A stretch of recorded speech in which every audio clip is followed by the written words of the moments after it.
Hi guys, welcome back to my channel. I'm Tim Mcbaj, a portrait and fashion photographer and also a filmmaker based in London, UK, and I'm glad to have you guys back on my YouTube channel. If you're a new subscriber, I kindly like to, if you're a new person on my channel, kindly subscribe with the post notification icon to get notified as I post new videos weekly. So guys, I have something interesting to share with you guys today. I will be doing more like how I got the shot. I think this is something I would start posting up on my YouTube channel more often right now. Today we'll be starting with how to get a shot, like how to get a colored background using a neutral background. So yeah, without further ado, let's jump straight into it. So this shoot I did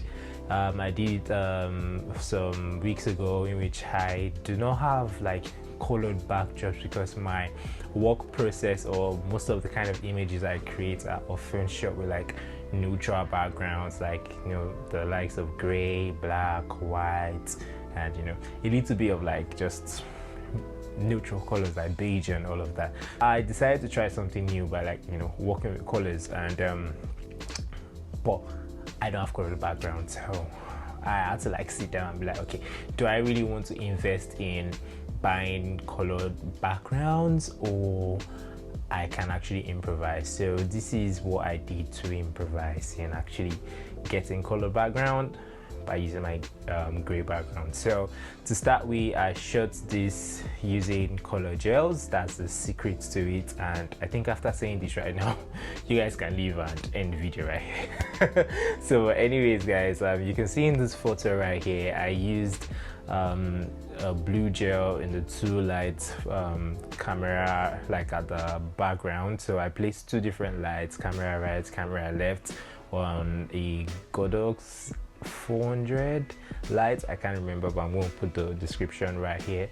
I placed the gel on both lights, color blue on the lights, and I actually bounced them into the umbrella. So the reason why I decided to use the umbrella is because I wanted the light to spread more evenly, because I felt if I didn't use an umbrella, it's going to, like, you know, it's just going to like spread the light everywhere. The light will touch my subject, the light will hit the background and just make everything all messy. So I controlled the light and I made it spread much more better on the background, and that was the reason why I used an umbrella both sides. So automatically my background went from gray to blue. You guys know the work of the grid is really to like control the light, so the light doesn't like spread everywhere. So I decided to use a beauty dish with the grid as my main light, and also I decided to use a few lights using the parabolic umbrella, a 7-feet parabolic umbrella. Yeah, I decided to use that more like a few lights. So, and I decided to play around most of these images. Sometimes I decided not to use the umbrella, so these are the images we got from it. If you guys want me to like make videos on how I actually edited this image, you could put a comment down in the comment section down below for me to actually do that for you guys. And so I hope you guys have been able to learn something new today on my channel, and kindly like, comment, share, subscribe, and don't forget to hit the post notification icon to get notified when I post new videos. So it's nice seeing you guys again, and